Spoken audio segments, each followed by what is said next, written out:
vi pela primeira vez, meu avô estava numa foto, em uma lápide. Eu tinha apenas 5 anos de idade. Meu pai me carregou no colo e pediu que eu beijasse o seu retrato. Aquele beijo modificou para sempre a maneira como eu entenderia a morte de todos os que morreriam depois dele. Assim como alterou a minha percepção de qualquer retrato do rosto de alguém. Todos eles estão cheios de uma permanente impermanência. E sempre o visitávamos para levar flores e beijar a sua imagem. Tudo que eu sabia dele eram as histórias que os meus tios e meu pai me contavam. E não eram muitas. Vivi minha infância em Santa Bárbara do Oeste, durante os últimos anos da ditadura militar, enquanto no Líbano acontecia desde 1975 a Guerra Civil, que durou até a minha adolescência, em 1990. Ambas aconteceram distantes dos meus olhos, e claro, saí ileso, vivendo no interior de São Paulo, protegido pela família. Nunca soube o que acontecia nos porões da ditadura. Todos os dias na escola, eu riscava na transversal com lápis verde e amarelo as folhas do meu caderno antes do início das aulas. Cantávamos o hino nacional, saudávamos a bandeira. Longe do fogo cruzado, ileso da guerra civil libanesa, longe de tudo, ileso do mundo, confabulando desejos em meu planeta imaginário. Mais uma vez, descendente do medo, ileso da história familiar, apenas de vez em quando, beijando a foto de um sujeito em sua lápide que Michel, meu pai, me apresentava como meu avô, por quem eu deveria ter afeto, mas que nunca me carregou no colo, nem me levou para passear em seu caminhão de mascate, nem comprou doces ou balas. Eu vivi longe de sua língua materna e da sua cultura, ileso da sua história, ileso também dos generais brasileiros que assassinavam impunemente, protegido pela infância, sem receber nenhum estilhaço de bomba ou bala, sem ter qualquer arranhão, ileso inclusive de saber sobre a guerra, de saber sobre os presos políticos no Brasil, de saber sobre a verdade, tanto de lá quanto daqui. Mesmo assim, eu tinha medo. Medo da sombra do abajur no quarto, do bicho-papão na madrugada. E foi sempre pelo medo de ir ao banheiro sozinho que eu deixava o lençol molhado quase todas as manhãs. Tive medo, em 1981, de ir para a escola. Medo de pular na piscina pela primeira vez, medo de dar o primeiro beijo, medo de perder nos jogos e competições esportivas da escola, medo de caminhar no meio do mato, medo do silêncio, medo de barata, de rato e de sapo. Eu tinha medo do Cristo morto, medo de Deus e dos castigos que eu receberia invocados pelo seu nome. Eu tinha medo do diabo e do inferno. O livro todo, ele fala um pouco sobre ele tem a ver com uma estrutura que fala um pouco sobre o medo, né? Vocês perceberam? O que vem a ser o medo? Minha família, e aqui vocês vão entender um pouquinho dessa história.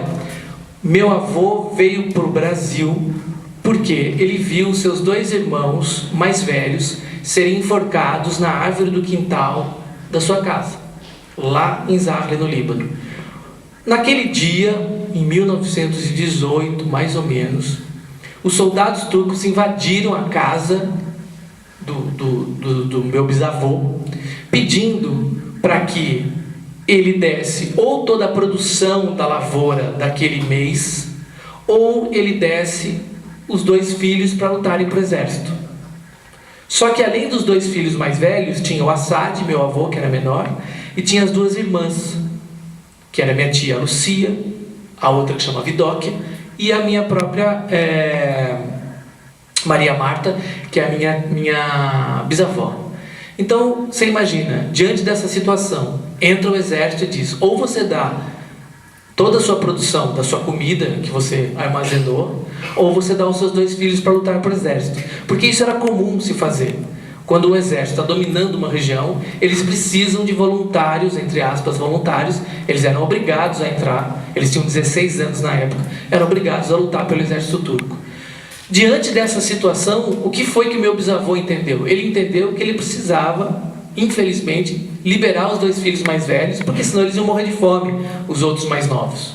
E foi o que ele fez. Só que quando ele liberou os filhos mais velhos, Os soldados, por algum motivo, que isso eu não tenho essa explicação, resolveram não levar os meninos.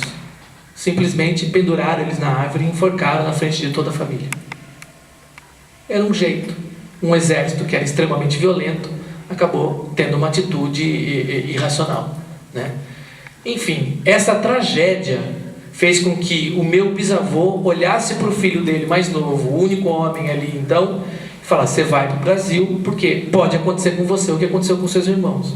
Então, um ano depois, quase, mais ou menos, tentando achar, porque aqui no Brasil, no interior de São Paulo também, eles tinham conhecidos que já tinham vindo para cá, havia uma onda de imigração de libaneses para cá por conta da dominação dos turcos, e aí o meu avô, então, aos 11 anos de idade, é enviado para o Brasil, chega no Porto de Santos, do Porto de Santos ele vai para Piracicaba, interior de São Paulo, de Piracicaba vai para Santa Bárbara do Oeste, que é onde eu nasci, e é onde ele residiu, conheceu a minha avó, que também não era brasileira, era síria. Então a minha avó é síria, meu avô libanês. Eles se conheceram no interior de São Paulo e lá se casaram, mas era um casamento arranjado, porque minha avó tinha 7 anos a mais que o meu avô, e eles queriam casar entre aqueles que falavam a língua árabe e que mantivessem de alguma maneira essa cultura. Estamos aqui na Biblioteca Municipal, onde ocorreu Viagem Literária Adulto. Esse é o escritor que hoje nos apresentou. Por favor, fale seu nome e um pouquinho da sua trajetória. Meu nome é Marcelo Maluf, eu sou escritor desde 2008, que eu venho publicando livros de infantos juvenis e para público adulto. E aqui eu vim especificamente divulgar um trabalho chamado A Imensidão Íntima dos Carneiros, que é o meu primeiro romance, publicado em 2015 e que ganhou o Prêmio São Paulo de Literatura. E estou muito, muito feliz de estar aqui com vocês. O prêmio de literatura aqui é pouco tempo, né, na verdade, que existe, né, principalmente o Revelação. Sim. Como que foi todo esse processo? Falando assim, eu vou começar a escrever, vou participar, assim, não dá um medo? Como é que funciona? Porque quando você tem o livro e aí você envia, você não tem muito a noção do que vai ser. Tudo depende dos jurados, tudo depende da comissão julgadora. E realmente uma surpresa. Então, é claro que quando eu fiquei sabendo que estava entre os finalistas, é óbvio que aí você fica com muita ansiedade para saber e na expectativa de que você pode ou não receber o prêmio. Então, acho que o principal foi nem aí mandar o livro, foi quando eu descobri que estava entre os finalistas, aí sim gerou uma expectativa muito grande e, por sorte, deu tudo certo. Você teve outra profissão, antes de ser escritor? Eu trabalhei como professor, eu sou formado em artes, né? Então eu trabalhei como professor de artes em escola e também fui músico durante muito tempo, trabalhei na noite, toquei e tal, mas sempre relacionado ao meio artístico, sempre estava envolvido com arte, sempre. E assim, né, a minha próxima pergunta seria, você não teve medo de passar fome, né? Que é a primeira coisa relacionada principalmente ao meio artístico e principalmente porque assim, como que vive um escritor, né? Eu passo um ano inteiro trabalhando em cima de um livro, às vezes um pouquinho mais, e de repente, como é que vai comer, beber, como é que vai se socializar, como é que é esse processo? A questão é como qualquer artista, né? Quer dizer, eu acho que o que é fundamental é você saber que você vai ter que ter no Brasil ainda 2 trabalhos. O que é 2 trabalhos? Eu vivo de literatura, eu costumo dizer, mas é do entorno. Então, eu estou aqui fazendo uma palestra, eu faço clubes de leitura, oficinas de criação literária, e somando tudo isso junto com a escrita, junto com o trabalho como escritor, isso dá renda no final do mês. Mas você precisa trabalhar em diversas coisas. Não dá para sentar e ficar em casa escrevendo, na banheira, fumando um charuto, tomando uma champanhe, não dá. Você tem que trabalhar com outras coisas também. Eu me viro assim. E como que é esse lance de ainda vender o livro, propriamente, com todo o conteúdo disponível, às vezes, na internet? Como que é isso? Porque às vezes, por exemplo, eu trago os livros muitas vezes porque o público geralmente quer um autógrafo, quer bater uma foto com você, aquela coisa toda, e isso, se você compra pela internet, que tem uma facilidade, claro, ou mesmo na loja, mas você não tem o autor ali, né? Então, geralmente eu procuro trazer porque eu sei que as pessoas gostam E eu também gosto dessa coisa do corpo a corpo, né? De você trazer o livro, estar com o livro na mão, mostrar que o escritor não é uma figura intocável, que está distante. Não, estou próximo do público e quero cada vez mais me aproximar. Então, eu gosto dessa relação. Então, por isso eu trago os livros na mochila mesmo. Assim. Eu percebi, assim, que, entre aspas, você literalmente viaja na hora da construção da organização, né, de contar uma história, de relacionar essa história. Como que eu vou colocar o autor? Vai ser primeira pessoa? Vai ser quem vai contar? E, assim, como é que acontece isso na cabeça e depois você consegue... Porque eu vi uma vez o Fernando Pessoa, que ele tinha, né, os heterônimos dele, né?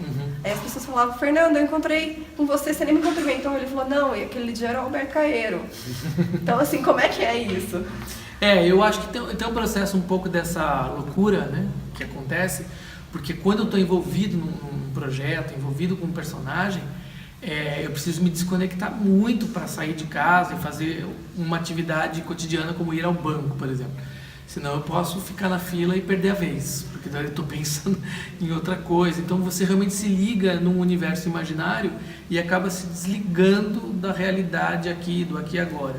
Mas por isso que eu hoje trabalho num espaço que eu consigo ficar na minha sala um tempo determinado, daí quando eu saio eu sei que eu fecho a porta e o personagem fica lá dormindo. Mas é claro que na real ele acompanha a gente. Mas eu tento dizer, olha, agora não, dorme um pouquinho, que depois eu volto a conversar com você. O processo é mais ou menos isso.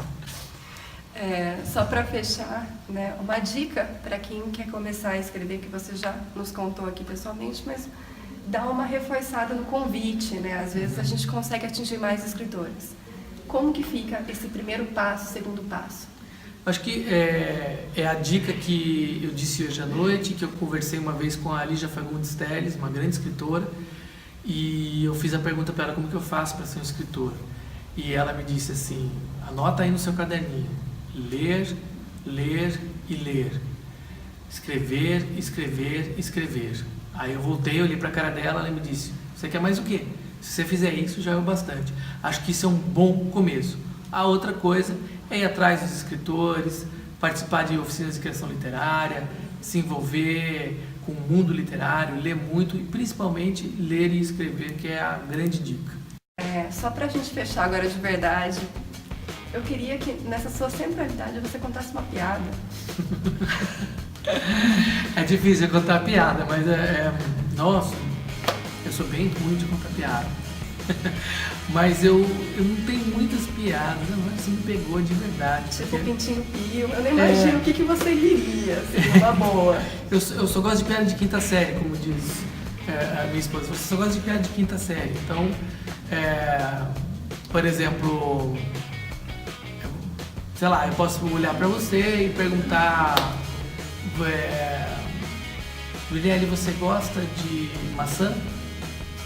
Gosto. Camila Pitanga. Piada de quinta série. Mas é boa. Obrigada.